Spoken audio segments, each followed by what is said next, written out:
Hello guys, শুভরাত্রি। Dinner করতে বসে পড়েছি। আজকে আমাদের বাড়িতে ডিনারে একটা চমক আছে। কি চমক জানো? তোমার দাদাভাই খাবে ভাত। শুধু ভাত খাবে না গো। হ্যালো গাইস, শুভরাত্রি। ডিনার করতে বসে পড়েছি। আজকে আমাদের বাড়িতে ডিনারে একটা চমক আছে। কি চমক জানো?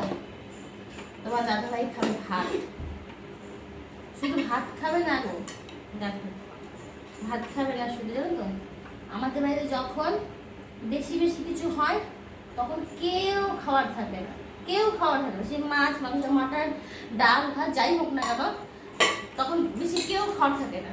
আর যখনই যে জিনিসটা কম থাকবে তখন সেই জিনিসটা সবাই বলে আমিও খাবো। সবার হাত এরকম উঁচু করে, আমি খাবো। আজকে নীলষষ্ঠী পুজো, নীলষষ্ঠী পুজো দিয়ে আমি রাতে ভাত খাবো না, তাই আমি